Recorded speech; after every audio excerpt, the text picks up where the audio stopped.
ওখানকার ড্রাইভারের সাথে পরকীয়ার সম্পর্ক করছে। দীর্ঘদিন ধরে পরকীয়ার সন্দেহ পোষণ করে আসছিলেন এক স্বামী।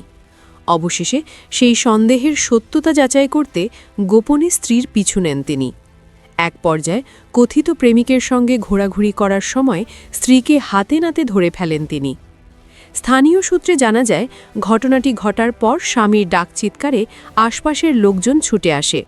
পরে স্থানীয় জনতার সহায়তায় অভিযুক্ত নারী ও তার সঙ্গে থাকা ব্যক্তিকে আটক করা হয়। এ ঘটনায় এলাকায় ব্যাপক চাঞ্চল্যের সৃষ্টি হয়েছে।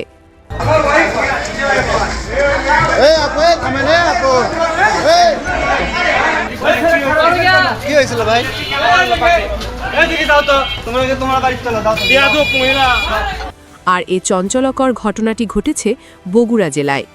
ভুক্তভোগী স্বামীর দাবি, তার স্ত্রী যেখানে কর্মরত ছিলেন সেখানকার এক গাড়ি চালকের সঙ্গে বেশ কিছুদিন ধরেই পরকীয়ায় জড়িত ছিলেন।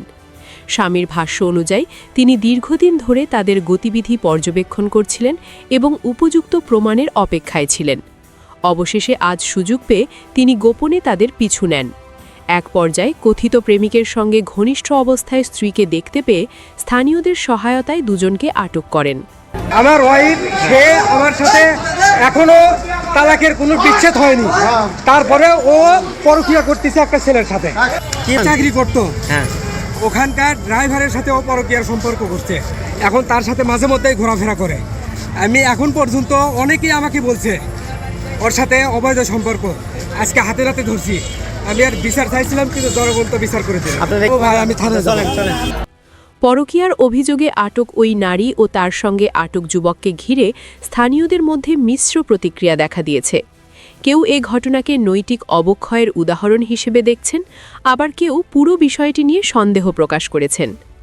অভিযুক্ত হিসেবে চিহ্নিত সুমাইয়া তার বিরুদ্ধে আনা সব অভিযোগ সরাসরি অস্বীকার করেন। তিনি দাবি করেন, কথিত পরকীয়ার অভিযোগ সম্পূর্ণ ভিত্তিহীন এবং সংশ্লিষ্ট যুবকের সঙ্গে তার কোনো অনৈতিক সম্পর্ক নেই। তার ভাষ্য অনুযায়ী এটি একটি পরিকল্পিত ষড়যন্ত্র। ব্যক্তিগত বিদ্বেষ বা অন্য কোনো উদ্দেশ্য থেকে তাকে ফাঁসানো হয়েছে বলেও তিনি অভিযোগ করেন। আসলে ঘটনাটা এরকম কোনো কিছুই না। কলিগের সাথে আমি ওই যে রাস্তায় বের হয়েছি, যখন সপ্তাহ থেকে বের হয়ে ওর সাথে আমার দেখা যখন হয়েছে, তখন মানে ওই সময় আমার হাজবেন্ড আসছে ওখানে। জি না, এরকম কোনো সম্পর্ক নাই। ওই ছেলের সাথে আমার ওইরকম পরকীয়ার কোনো সম্পর্ক নেই। এ ঘটনায় এলাকায় আলোচনা সমালোচনা জন্ম দিয়েছে। তবে বিষয়টি নিয়ে এখনও কোনো আনুষ্ঠানিক তদন্ত বা আইনি পদক্ষেপের তথ্য পাওয়া যায়নি।